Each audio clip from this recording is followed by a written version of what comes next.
ታዲያ በዝምታ በስውር መፈጸሙ ካልቀረ ለምን ቅዱስ ገብርኤል እንዲያ በስርዓት ፈለገ?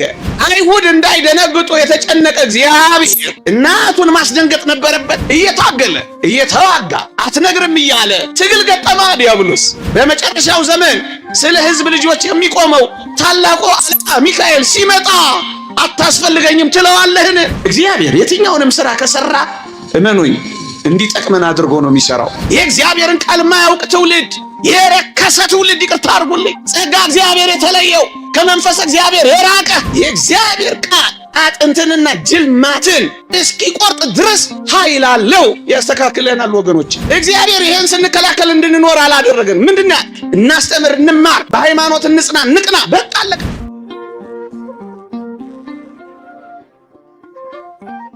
በዝምታ በስውር የፈጸመው እንዳያውቁ አድርጎ የመጣው ለምንድን ነው?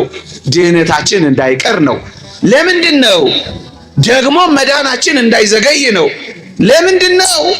ወገኖቹን አይሁድ ከክህደት ለመጠበቅ ነው። የዳዊት ልጅ አይደለም ብለው እንዳይክዱ ነው። ለምንድን ነው? ግራ እንዳያጋባቸው ነው። ለምንድን ነው?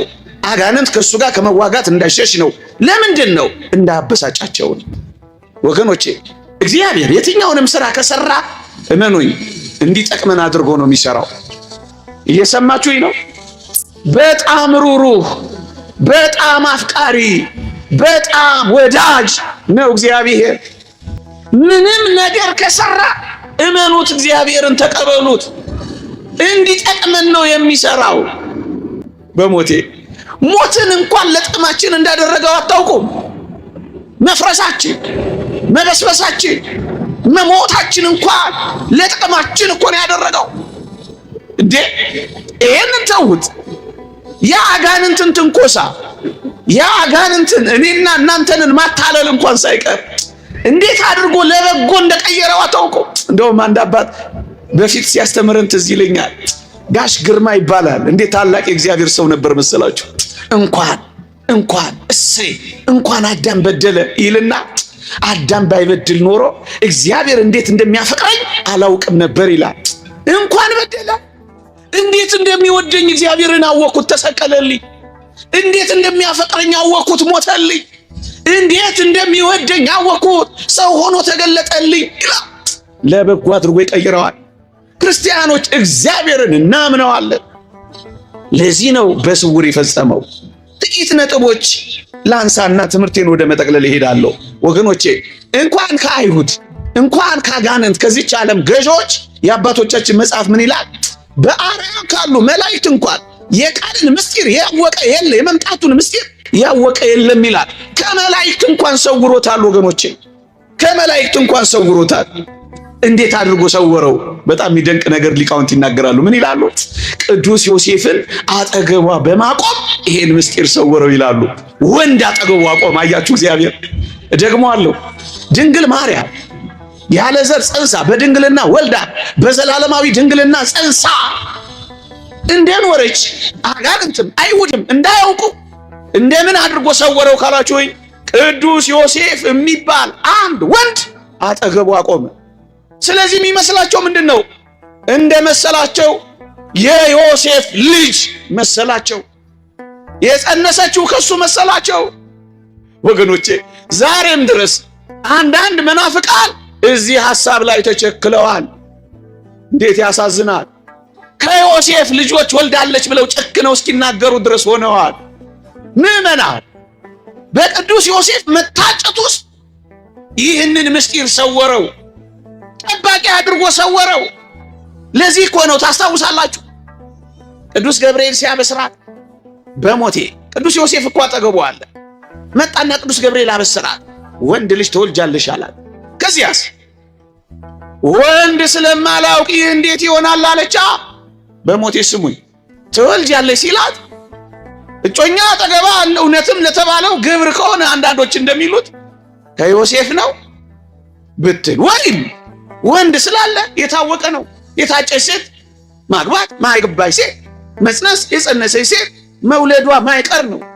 ይህ እግዚአብሔር ፈቃድ ከሆነ ትወልጃለሽ ሲላት ወንድ ስለማላውቅ ይህ እንዴት ይሆናል የሚለው ቁርጠኛ ንግግሯ፣ ቁርጠኛ ህሊናዋን ብጻት መግባቷል ብቸኛ ሆኗ መኖሯል አጠገቧ የተቀመጠው ቅዱስ ዮሴፍ ለሌላ ጉዳይ አለመሆኑን መናፍቃን እንደሚሉት አያስታውቅም። እዚያ ውስጥ ሰወረው እግዚአብሔር ቅዱስ ዮሴፍን አጠገቡ አስቀመጠና ሰወረው፣ በዝምታ ፈጸመው፣ እንዳያውቁት አደረገው። እንዴት ይውገሯት ወንዳላ ሰወረው። አይ እግዚአብሔር ሰወረው። እንዴት ይደንቃል ወገኖች። ሲጠራጠር አጋንንት ቢጠራጠሩ ኖሮ ምን ያደርጉ ነበር? አንድ ነጥብ ልጨምርላችሁ። አጋንንት የተጸነሰው ጽንስ የባህሪ አምላክ መሆኑን ቢያውቁ ምን ያደርጉ ነበር ካላችሁ ወይ ላስታውሳችሁ። የተወለደው የአይሁድ ንጉሥ ወዴት አለ እያሉ ሰብአ ሰገል ሲመጡ ሄሮድስ ደነገጠና 2 ዓመትና ከዛ በታች የሆኑትን ሕፃናት አስፈጀላችሁ። ንጉሥ ተወልዷል እንዴ አለና አስፈጀ።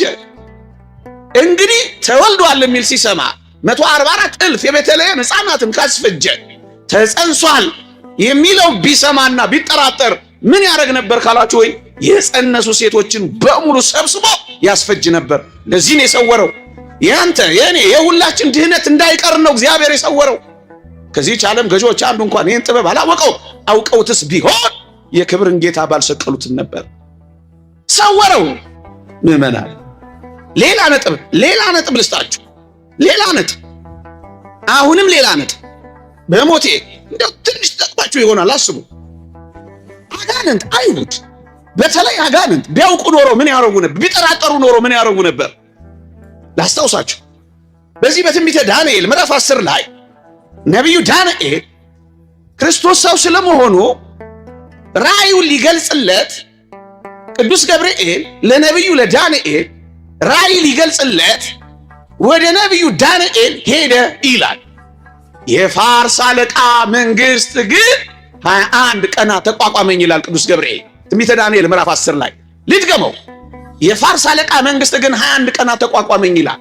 በሞቴ ራእዩን ሊገልጽለት ሲሄድ ተጠራጥሮ የፋርስ አለቃ መንግስት ግን የሚለውን ሊቃውንት አጋንንትና ሰራዊት አጋንንት ቅዱስ ገብርኤልን ይዋጉት ጀመር። ለምን? ራእዩን እንደሚገልጽለት ተጠራጥረው እና ምን ይላል? 21 ቀናት አዘገዩኝ ይላል። ደግሞ አለው 21 ቀናት አዘገየኝ ይላል። እየታገለ እየተዋጋ አትነግርም እያለ ትግል ገጠማ ዲያብሎስ 21 ቀናት አዘገየኝ ይላል። በሞቴ ለራእዩ አጋንንት እንዲህ ከታገሉ ያለ ዘር መጸነሱን ራእዩ መፈጸሙን በድንግልና መወለዱን ቢያውቁ ኖሮ እንዴት ይታገሉ እንደነበር አስቡ። ያዘገዩት ነበር ድህነታችን። ለዚህ ነው እግዚአብሔር በዝምታ በጸጥታ የፈጸመው። እዚህ ጋር ግን አንድ ነገር ሰንቀር አድርጌ ልለፍ። የፋርስ አለቃ መንግስት ግን 21 ቀናት ተቋቋመኝ ይላል። ከዛ ይቀጥልና ምን ይላል መሰላችሁ? ቅዱስ ገብርኤል ከአለቃችሁ ከሚካኤል በቀር የሚያጸናኝ የለም ይላል። ቅዱስ ሚካኤል መጣለት ለቅዱስ ገብርኤል። ከዛስ አጋንንትን ሰራዊት አጋንንትን አዋረደ። ቅዱስ ገብርኤል ራእዩን ለመንገር ወደ ዳንኤል በረረ። ቅዱስ ሚካኤልስ ተዋጋቸው፣ አዋረዳቸው። ወገኖቼ እኔ እዚህ ጋር መናገር የምፈልገው ነጥብ ምን መሰላችሁ? እንኳን ለኔና ለእናንተ ለደካሞቹ ለመልአከ ብስራት ለቅዱስ ገብርኤል እንኳን ሳይቀር ቅዱስ ሚካኤል አስፈልጎታል። መልአክ አስፈልገው። መልአክ አያስፈልገኝም ልትል የምትችል አንተ ማን ነው የምትሆን? ቅዱስ ገብርኤል እንኳን ይሄንን ካለ ካለቃችሁ ከሚካኤል በቀር የሚያጸናኝ የለም ካለ አንተ ማን ሆነ ነው ሚካኤል ምንድን ነው የምትለው? መልአክ አያስፈልገኝም ለማለት ትደፍራለህን? ይሄን ትዕቢት አትተውምን? ይሄን ድፍረት አትተውምን? ሰዎች ሁሉ ሊድኑና እውነትን ወደ ማወቅ ሊደርሱ በሚወድ በእግዚአብሔር ዘንድ ደስ የሚያሰኝ ጸሎትና ልመና ምልጃቸው አያስፈልገኝም ትላለህን? በመጨረሻው ዘመን ስለ ሕዝብ ልጆች የሚቆመው ታላቁ አለቃ ሚካኤል ሲመጣ አታስፈልገኝም ትለዋለህን? በለው። አንተ አታፍርም ትለዋለህ። እኔ በቃለሁ ሚካኤል ልትለው እኮ ትደፍራለህ፣ አታፍርም። ሁሉ ይድኑ ዘንድ ለማገዝ የሚላኩ መናፍስት አገልጋዮች አይደሉምን ይላል ስለ መላእክት ሲናገር። ዕብራውያን ምዕራፍ 1 ቁጥር 14 መዳንህን እንድትወርስ ለማገዝ ሲመጣ አልፈልግም በለው እስኪ። እመኑኝ እንደዚህ እኮ ነው እያሉ ያሉት። ስለ ሕዝብ ልጆች የሚቆመው ታላቁ አለቃ ሚካኤል ይነሳል። አጋንንትን የሚያሳፍርልን ሚካኤል፣ ከዲያብሎስ ጋር የሚዋጋልን ሚካኤል፣ የጠላትን ክንፉን የሚሰብርልን ከእግሮቻችን የሚጥልልን ሚካኤል፣ ስለ ሙሴ ሥጋ ሲከራከር ሰይጣንን እግዚአብሔር ይጣላ ያለው ሚካኤል አያስፈልገኝም የሚል ትውልድ ተነስቷል። አያሳዝንም? እንኳን ቅዱስ ሚካኤል አንተ ለእኔ እንደምታስፈልገኝ አያውቅም፣ እኔ ለአንተ እንደማስፈልግ አታውቅም። ምን አይነት ትውልድ እንደተነሳ! ትዕቢተኛ ትውልድ፣ እቦይ ትውልድ፣ የእግዚአብሔርን ቃል የማያውቅ ትውልድ፣ የረከሰ ትውልድ። ይቅርታ አድርጉልኝ፣ ጸጋ እግዚአብሔር የተለየው ከመንፈስ እግዚአብሔር የራቀ ወንበዴ። ይቅርታ ለቋንቋዬ፣ መሳደቢያ አይደለም፣ እውነት ነው። እንተዋወቃለን። መላእክትን ሲሳደቡ ማያፍሩ፣ ድንግል ማርያም ላይ አፍ ሲከፍቱ ማያፍሩ፣ መሠዊያውን ሥጋውና ደሙን የምናከብርበትን ሲሳደቡ ማያፍሩ፣ እግዚአብሔርን ሲሳደቡ በቅዱሳን ላይ አፍ ሲከፍቱ ማያፍሩ፣ የዲያብሎስ አፍ ያላቸው ምን ማድረግ ይቻላል? ይህንን ልናስቆመው ግን አንችልም። ምእመናን፣ ይሄ ይቀጥላል። አትደንግጡ፣ አትታወኩ፣ አትበሳጩ። ይልቅ ቀኑ እየቀረበ እንደሆነ ወቁ። ትንቢታቱ እየተፈጸመ እንደሆኑ ተረዱ። እግዚአብሔርን ማደሪያውን ይሳደብ ዘንድ አፍ ተሰጠው የሚለው ቃል ታዲያ በዚህ ካልተፈጸመ በምን ሊፈጸምልህ ነው? በምን ይፈጸም? እንዳይፈጸም ልከለክለው እችላለሁ? እኔ ማን ነኝ? እንዳይፈጸም ሊከለክሉ ይችላሉ መምህር? እሳቸው ማን ናቸው? አይቻልም። ይልቅ በሃይማኖት ጽና፣ ይልቅ በምግባር ቅና፣ ይልቅ እውነተኛ ነው ያስከው በርታ። የሚቃወሙ አጋንንትን ባለማወቅ ሰወራቸው ይላሉ አባቶቻችን። ሰውሯቸዋል። መላእክትንም ሰወራቸው፣ በዝምታ ፈጸሙ። የእናንተን ጉልበታችሁ ወገባችሁ እየተንቀጠቀጠ ጉልበታችሁ እየደነዘዘ እዚህ የተቀመጣችሁትን ብዙ ቁም ነገር አታድርጉት። አቆማችሁን ይህ እግዚአብሔር ቃል ነው። ይህ ያድሳል። እኔና እናንተ ባይገባን እንኳን ይባርከናል፣ በእውነት ይባርከናል። አጋንንት በዚህ ውስጥ መኖር አይችልም። ያነጻናል የእግዚአብሔር ቃል። ባትሰሙት እንኳን ባትረዱት እንኳን ግድ የላችሁም። ጥቂት ታገሳችሁ መስማት ጥሩ ነው በጣም። የእግዚአብሔር ቃል አጥንትንና ጅልማትን እስኪቆርጥ ድረስ ኃይል አለው፣ ያስተካክለናል ወገኖቼ። ታዲያ ከሰወረ ካልቀረ እችን ሳልናገር መሄድ ስለሌለብኝ ነው። ታዲያ በዝምታ በስውር መፈጸሙ ካልቀረ ለምን ቅዱስ ገብርኤል እንዲያበስራት ፈለገ? ለምን ቅዱስ ገብርኤል እንዲያበስር ተላከ? አንድ ከሰወረው ካልቀረ አካላዊ ቃል ዝም ብሎ መጥቶ አይጸነስም ነበረ? ያለ ማብሰር ማደር አይችልም ነበረ? ይችላል። ታዲያ ለምን እንዲያበስር አደረገው ካላችሁኝ 3 ነጥቦች ልጥቀስ፣ ከዛ ወደ ማሰሪያዬ ልንደርደር። በጣም ይጠቅማችኋል። ስሙኝ። አንደኛ፣ በነካ እጁ በስውር ለምን አያደርገው? ለምን ቅዱስ ገብርኤል እንዲያውቆን? ለምን ቅዱስ ገብርኤል እንዲያበስራት ፈለገ? እንዲሁ አያደርገውም ነበር? ምርጥ ጥያቄ ነው። በጣም ረቂቃን የሆኑ ሊቃውንት 3 ምክንያቶችን ያቀርባሉ። እንዲህ ይላሉ። አንደኛ፣ ድንግል ማርያም ያለ ጋብቻ ያለ ሩካቤ እንዲሁ እንደጸነሰች አይታ እንዳትደነግጥ ስለፈለገ ነው ይላሉ። ወዳጆቼ፣ ወገኖቼ፣ አካላዊ ቃል ኢየሱስ ክርስቶስ ያለ ማብሰር ያለ ብስራት ያለ መንገድ እንዲሁ መጥቶ ቢጸነስ ኖሮ ሆዷ ሲገፋ ቅድስት ድንግል ማርያም ምን ትሆናለች?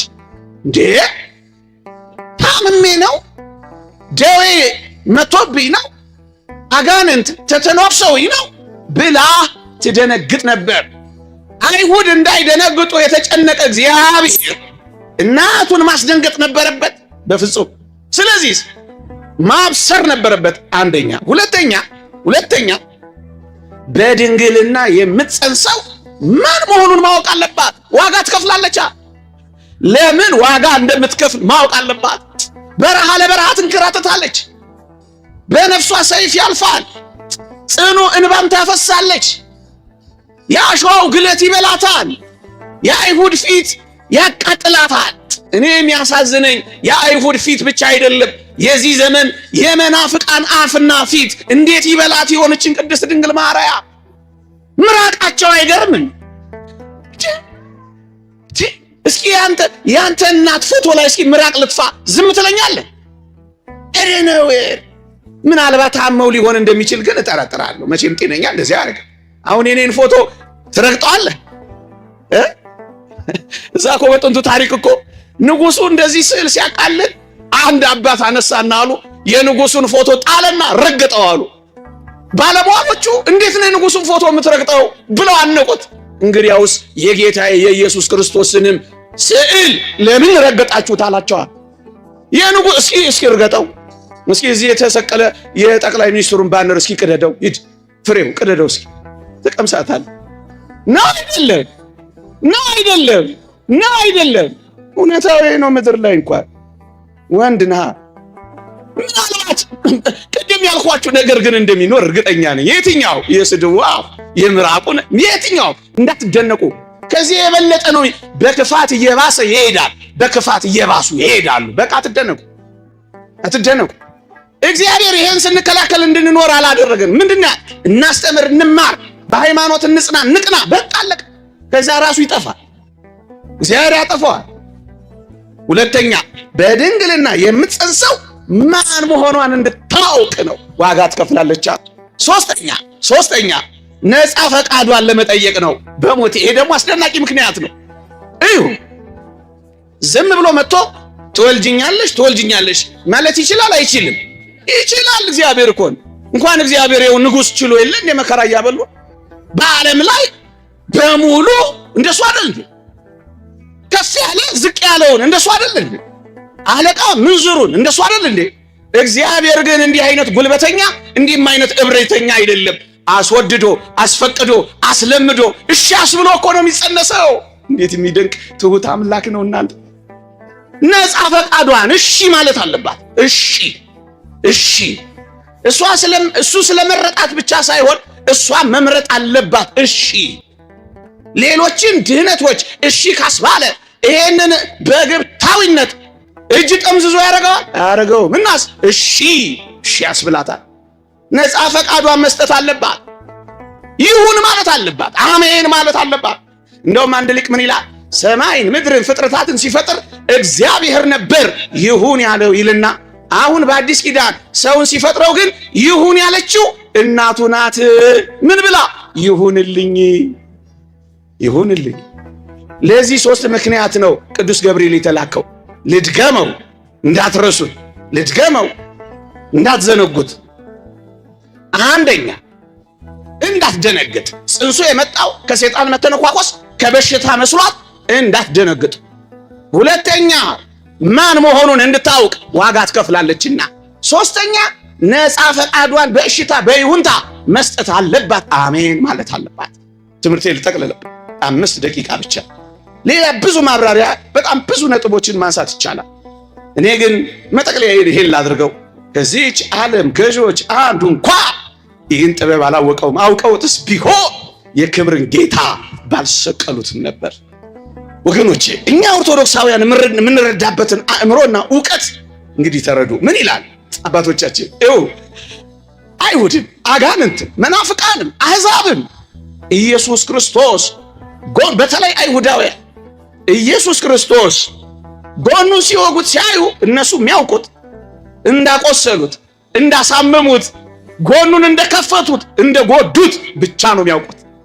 እኛስ ኦርቶዶክሳውያን የኢየሱስ ጎን በጦር ሲወጋ ምንድነው ያወቅነው? ምንድነው የተረዳነው ካላችሁኝ፣ የሱ ጎን ሲወጋና ጎኑ ሲከፈት የገነት በር እንደተከፈተ እናውቃለን ይላል ቅዱስ ኤፍሬም። የገነት በርን የተከፈተልን በቁስሎቹ ውስጥ የመግባት ጸጋ ነው ያገኘነው ይላል ቅዱስ ኤፍሬም። እኛ የምንረዳው እንደዚህ ነው ወገኖቼ። አይሁድ፣ አሕዛብን፣ መናፍቃንን ኢየሱስ ክርስቶስ የመጨረሻውን እስትንፋስ መስቀል ላይ ሲተነፍስ ሲያዩት ያበቃ የሞተ ነበር የመሰላቸው። እኛ ኦርቶዶክሳውያን ምን እንረዳለን በዚህ ውስጥ ካላችሁኝ፣ በሞቴ ኢየሱስ ክርስቶስ መስቀል ላይ ስለኔና ስለናንተ ፍቅር የመጨረሻውን እስትንፋስ ሲተነፍስ እኛ ኦርቶዶክሳውያን ምን እንደምናውቅ ታውቃላችሁ? የመጀመሪያውን የህይወት እስትንፋስ እንደገና እንደ አዲስ መጀመራችንን እናውቃለን። የሱ የመጨረሻ እስትንፋስ የኛ የመጀመሪያ እስትንፋስ ቢሆን ይሄንን እናውቃለን። ኦርቶዶክሳዊነት የሚያውቀው ዕውቀት ከአይሁዳዊነት፣ ከአሕዛብነት፣ ከአረማዊነት፣ ከመናፍቃን በጣም የተለየ ነው። እነርሱ በመስቀል ላይ ክርስቶስ እንደሞተ ብቻ ያውቃሉ። እኛስ መስቀል ላይ ምን እናውቃለን ካላችሁኝ፣ እውነት ነው ኢየሱስ ክርስቶስ ሞቷል፣ ዲያብሎስ ግን ተገሏል። እደግመዋለሁ፣ ዲያብሎስ ተገሏል፣ ኢየሱስ ክርስቶስ መስቀል ላይ ሞቷል። ለዚህ እኮ ነው አንዳንዶች አባቴ የተገደለበት መስቀል ለዚህ አይደለም፣ ዲያብሎስን በመስቀል ላይ ጠርቆ ነው ያስወገደው። ዲያብሎስን የመግደያ መሳሪያ ነው የሆነው መስቀል።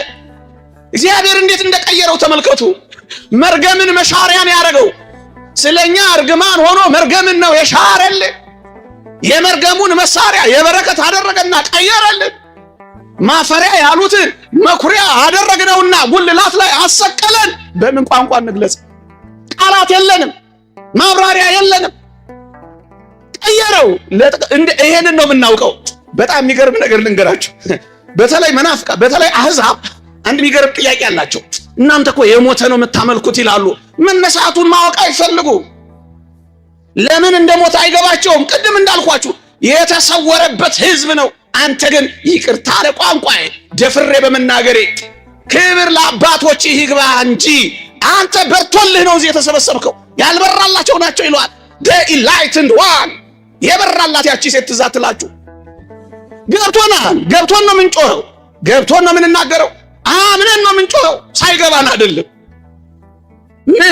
ምን ኢየሱስ ፈራ፣ ደነገጠ፣ ተከዘ የሚል ሲያነቡ መጽሐፍ ቅዱስ ላይ የፈራ የተከዘ የደነገጠ ያዘነ ነው እንዴ የምታመልኩት ብለው ሊጠይቁን ይሞክራሉ። እኛ ግን በዚህ ሐሳብና በዚህ ጥያቄ ውስጥ ኦርቶዶክሳዊነት ምን እንደሚያውቅ ታውቃላችሁ? እሱ በመፍራቱ ፍርሃታችንን እንዳስወገደ እናውቃለን። እሱ በመደንገጡ የዘላለም ድንጋጤያችንን እንዳስወገደልን እናውቃለን። እሱ በማዘኑ ሐዘናችንን እንዳጠፋልን እናውቃለን። ይሄ ምን ማለት መሰለ? ክርስቶስ የሥጋን ሕማማት ተቀብሎ ሕማማተ ሥጋ የሥጋን ሕማም ተቀብሏል። ካሳ ክሶልናል። ለሥጋ ብቻ አይደለም፣ ቆሰለ፣ ታመመ፣ የሾህ አክሊሉ፣ ጅራፉ፣ ንቅሳቱ፣ ችንካሩ እነዚህ ካሳ ክሶልናል። ለሥጋ የሥጋ ብቻ አይደለም፣ የነፍስን ካሳ በምን ካሰ ካላችሁኝ፣ የነፍስ ሕመም መፍራት ነው። የነፍስ ሕመም መደንገጥ ነው። የነፍስ ሕመም መተከዝ ነው። የነፍስን ካሳ ክሷል። አዎ። እንዴት ሆኖ? ታመማ፣ ማን ነው ደግ፣ አዘና፣ ፈራ፣ ደነገጣ፣ ተከዛ። ይህንን አሕዛብ አይረዱትም። እኛስ የነፍስም የሥጋን ካሳ እንደካሰ እናውቃለን። ፍርሃታችንን እንዳራቀ እንረዳለን። ርሁቅ አንተም ርሁቃን በስዋሬከ በመሰወርህ ከራቁት የራቅ ነው ይላል ሊቁ። በመሰወሩ ከራቁት የራቀ ነው እግዚአብሔር። ወታለጽቆሙ ለርሁቃን በምህረትከ በምህረትህ ግን የራቁትን ታቀርባለህ ይላል ሊቁ። ከራቅ የእግዚአብሔር ሥራ ይርቅብሃል ወገኔ። አይሁድ፣ በተለይ አይሁድ ሊቀ ካህኑ ልብሱን ሲቀድ እንደተቆጣ፣ እንደተበሳጨ፣ እንደተናደደ ነበር የሚገልጠው። ወገኖቼ ልብ በሉ። የኦሪቱ ሊቀ ካህናት ልብሱን ሲቀድ በክርስቶስ ላይ መበሳጨቱን ነው የሚገልጥ የነበረው። እኛ ግን ክርስቶስ ልብሱን እንዳልቀደደ ስናይ፣ ያኛው ልብሱን በመቅደዱ ክህነቱ እንዳለፈች እንደተሻረች፣ ይሄኛው ግን ልብሱን ባለመቅደዱ ምክንያት ክርስቶስ ባለመቀደዱ ምክንያት ክህነቱ እንዳላለፈች እንረዳለን። ክህነቱ እንዳልተሻረች እንረዳለን። ባጭሩ እኛ አውቀነዋል። ክርስቶስ የእግዚአብሔር ልጅ የባህሪ አምላክ መሆኑን ተረድተነዋል። ከዚህች ዓለም ገዢዎች አይሁድ፣ መናፍቃ፣ አጋንንት ይህን ጥበብ አላወቁትም።